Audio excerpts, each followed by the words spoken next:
Yeah, welcome to my channel. In this video, I'm just going to show us the things that we are prepared for our female long sleeve shirt with that. In this shirt we are making both center dart and the bust dart on this female shirt. So you can see on the table I have my collar. I've already cut the collar with the stay. I use the hard collar stay to cut the under collar, while I use the lady stay to cut the collar itself, the upper collar. The reason is because this is a female shirt and I'm not going to use a tie on it. So and I'm not also going to use a collarbone with the edges like we did in the male shirt. So this is a female shirt. That's why I used the softer lady stay to cut it. So I use this mostly for female shirt. Then you can see, because it's a long sleeve, I have the cuff that I've already folded. You understand, I've already fastened it with iron on the fabric. You can see that the line, I follow the line has to be diagonal. It's only the one that is under that I used it vertical. You can still make your own to cut it in an horizontal way like this, and I cut two. This is the second one. You can see when I fasten it on the fabric, you can see I left ½ inch around the stay, then 0.75 is what I used to fold on top of the stay. The dimension for cuffs and collars are already in your workbook, so you can check that to know how I cut the cuff and the dimension that you can use. Here is the placket that I'm also going to use for the long sleeve. I have two short plackets here, and I also have the bigger placket too. Note the lines on it too. It is vertical. This is the sleeve. I'm going to show you later. I'm going to make the slit on it and how I'm going to put the placket on it. This is the second cuff.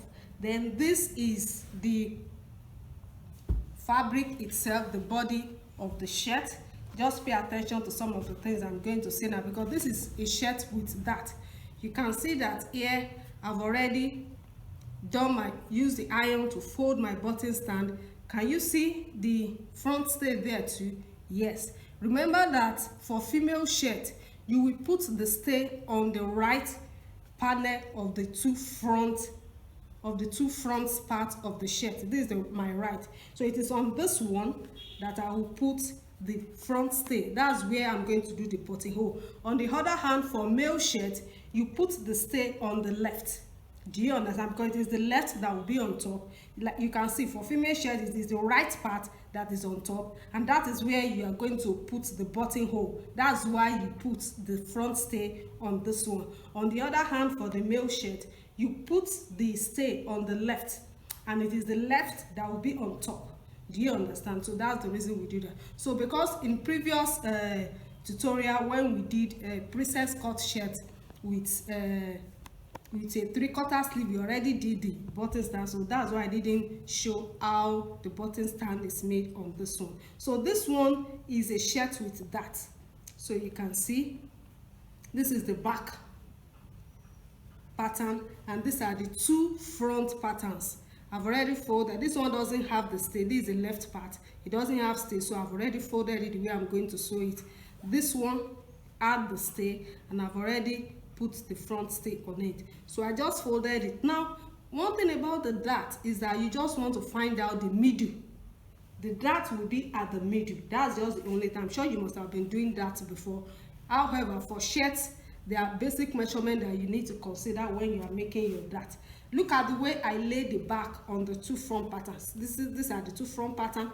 The front on the front, I lay it there. Then I lay the back too on it.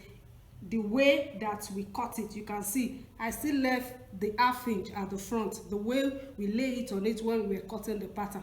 So then I needed to find the center, the midpoint, because that is where you will sew your dart.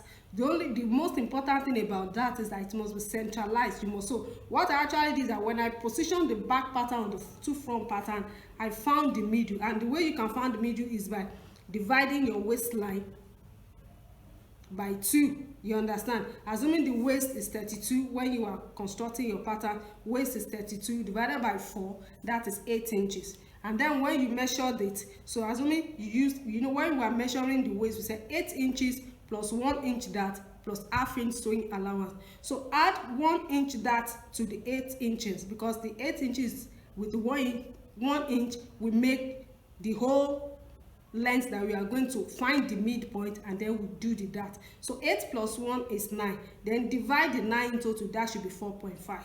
So that is how I got the midpoint of this shirt. You can see this is exactly 9.5 here. That is how I got the midpoint of my. So when you get the midpoint, you can just use iron. Gently fold the two together and use your iron to get the middle. That's what I did here. I just wanted to know the middle. So that's how I got the middle. Some people, they use pin to get the middle so they can be able to know how to do that. Whichever one is convenient for you, you can just go ahead. Now,